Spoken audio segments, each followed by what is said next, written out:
estamos haciendo que los niños sigan en esa espiral de violencia, porque ellos luego educarán a unos hijos exactamente igual. Estarán acostumbrados a ver esa violencia en la sociedad. Por lo tanto, debemos insistir, sobre todo para que actúen los espectadores. Vamos a ver ahora cuál es el perfil del agresor. ¿Cómo podría ser un agresor? Los agresores vienen en todas las formas y en todos los tamaños. Es decir, los puede haber grandes, pero también, como digo yo, pequeñinos y matones. Hay de todo. Algunos son más grandes y más fuertes, pero otros son más grandes psicológicamente hablando. Tienen una personalidad muy agresiva y muy potente y a lo mejor son súper pequeños y el otro les dobla la estatura, pero a lo mejor es diferente. Algunos son niños que están metidos siempre en problemas, pero sin embargo otros no. Otros son niños estupendos cuyos padres, cuando les dice su hijo es un acosador, quedan con los ojos como platos, porque es un niño de buenas notas o una niña estupenda, educadísima, y dentro de clase se dedica a pinchar y acosar a los demás. Miremos su mente por dentro.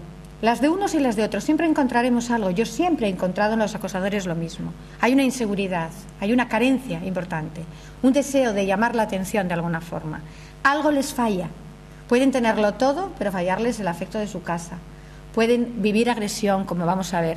Es decir, hay algo, una inseguridad que hace que quieran ejercer esa agresividad como una forma de sentirse más fuertes, de sentirse mejor ellos mismos. El agresor, los rasgos físicos, habitualmente hay un porcentaje más elevado de chicos que de chicas. También insisto que cuando las chicas lo hacemos bien, como casi todo en esta vida. Es decir, lo sabemos hacer, pero estupendamente bien. Las acosadoras, cuando son acosadoras, son auténticas malvadas. Y además civilinas y por detrás, y vamos, lo hacen estupendo. Ellos se dedican más a la fuerza bruta. Tienen mayor fortaleza física y los rasgos psicológicos, evidentemente, son chicos agresivos, muy impulsivos, no saben controlar los impulsos, tienen ausencia de empatía, quiere decir que no se ponen en el lugar del otro, no saben ponerse en el lugar de los demás, en los sentimientos de los demás, tienen poco control de la ira, tienen una percepción errónea de las intenciones de los demás, son los típicos que entran y dicen «ya me estás mirando mal», ¡zas!, y ya pegan antes de opinar, y a lo mejor el niño, el pobre, se estaba riendo de un chiste, pero el otro coge y dice «ya te estás riendo de mí». No interpretan el lenguaje corporal de los demás, no saben hacerlo. Para ellos todo es agresión y por lo tanto responden igual. Tienen capacidad exculpatoria, es decir, no tiene sentimiento de culpa, se lo merece, es un pringao. Pero ¿no ves que no le importa? A mí ¿cuántas veces he oído esto? Es que no le importa, no le da más y se ríe. Y digo, mira, hasta que... Y la verdad es que cuando a veces los hace recapacitar se dan cuenta, Pero muchas veces ellos mismos dicen, si es que se lo merece, si es que es un pringao, le da igual. Tienen un bajo nivel de resistencia a la frustración, es decir, quiero esto, que no lo consigo, pues te quito el dinero a ti para comprármelo. ¿Y se lo quitan a quién? Pues al más débil, al pringao, al que va todo el mundo. Son escasamente reflexivos y a veces son niños hiperactivos. Pueden llegar a tener una cierta hiperactividad, con lo cual se meten un poco con los demás y entonces van todos a por ellos. En el ámbito familiar, pueden tener carencia de lazos familiares afectivos importantes, una emotividad que no está bien encauzada dentro de la familia. Desde luego en su familia tienen que permitir, entre comillas, la violencia. Ha visto de alguna forma modelos agresivos. A veces él mismo ha sufrido violencia familiar. Es muy frecuente que los agresores hayan sido agredidos por sus padres, por un hermano, por otro chico, o que hayan visto agresiones en su casa, o al menos, si no las han visto, por lo menos ven que sus padres toleran esa violencia de alguna manera. No la ejercen, pero les da igual que el niño dé patadas, que el niño pega a la abuela, pataditas de cuando son pequeños. Siempre digo lo mismo, cuando un niño pega pataditas a la abuela cuando es pequeño y con la mano abierta, cuando es mayor va a pegar con el puño cerrado y cuando te saque 1 metro, pues te pega a ti, claro, evidentemente. Es decir, los límites hay que establecerlos desde cuando son chiquitinos.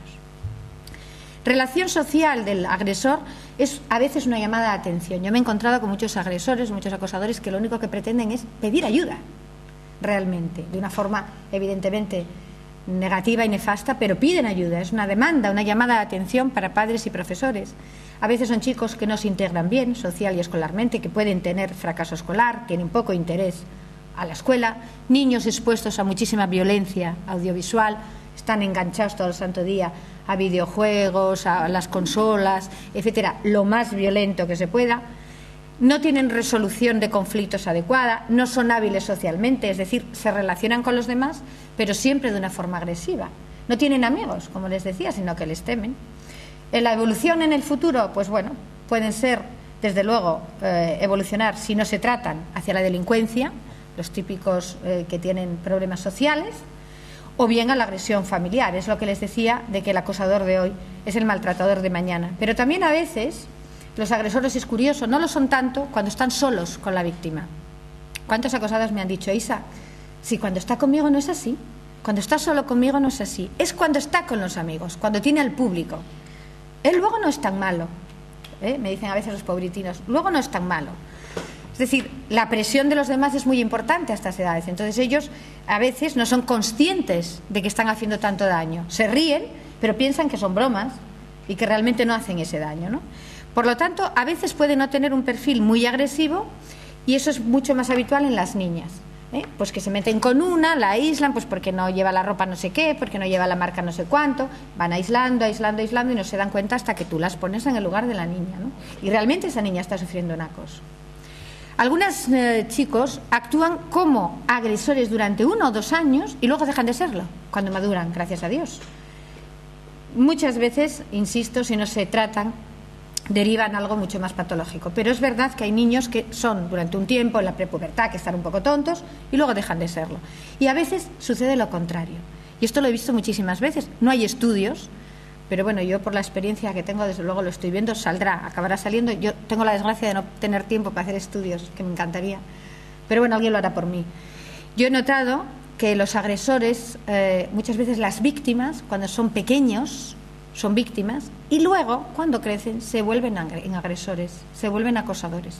No he visto uno, he visto muchísimos a lo largo de mi vida profesional. Es decir, de alguna forma van cogiendo más confianza, crecen y dicen, las he llevado yo de pequeño, pues verás tú ahora. Ahora me voy a dedicar yo a ser el matón del grupo.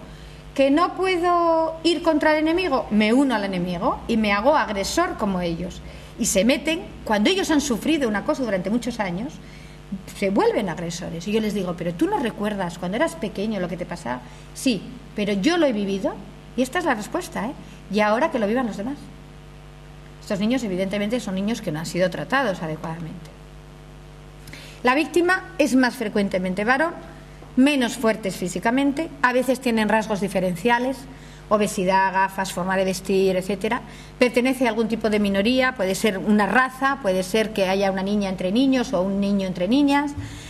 Esas diferencias no son la causa directa del acoso, es decir, no todos los niños con gafas son acosados, ni todos los gorditos o gorditas son acosados, sino aquel que, dependiendo de la personalidad, suscite de alguna forma la agresión más que otro.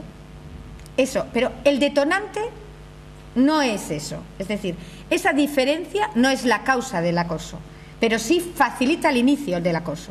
Dependiendo de cómo reacciones, vas a ser víctima o no. Suelen tener una personalidad insegura y de eso se aprovechan los agresores. Tienen una autoestima baja, esa autoestima baja es la causa del acoso y a veces también la consecuencia, es una retroalimentación. Esa baja autoestima hace que cuando te llamen gafotas, en vez de decir, pues tú, chincheta, pues no callan y se quedan así y luego cada vez se van sintiendo más indefensos y peor, ¿no?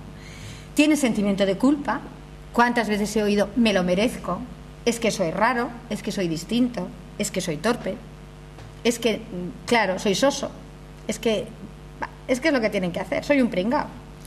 Un alto nivel de ansiedad, por supuesto, son débiles y sumisos, más bien introvertidos, suelen ser niños más tímidos, más solitarios, un poco inmaduros, a veces emocionalmente para su edad, o niños con trastornos personales, niños con cualquier tipo de trastorno, o trastornos de aprendizaje, pues niños con debilidad mental, niños con un trastorno de Asperger, niños con trastornos de hiperactividad, niños superdotados también, que son los jaimitos de la clase, tú eres el empollón, etcétera, etcétera.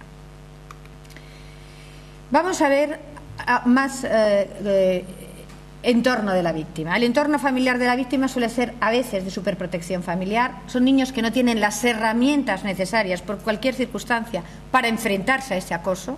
Es decir, o bien muy hiperprotegidos y muy dependientes, o a veces niños con problemas familiares o con padres muy ocupados o que no han sabido ver, o niños muy introvertidos que no han podido de alguna forma explicar en su familia, tener la suficiente comunicación para decir estoy sufriendo esto. Mayor dificultad para hacer amigos en cuanto a las relaciones sociales. Si hacen un amigo, son súper pegajosos de ese amigo, son muy dependientes, porque claro, es el único que tienen. No tienen una red social que les apoye, porque entonces ya no estarían acosados, los otros los defenderían. Se suelen sentir obligados a obedecer. Tú, tráeme, vete, tira la cosa, y el niño lo hace. Son muy vulnerables, están aislados, son los niños menos populares. Si haces un sociograma, siempre son los niños menos populares. Tienen un estado de miedo que predispone a los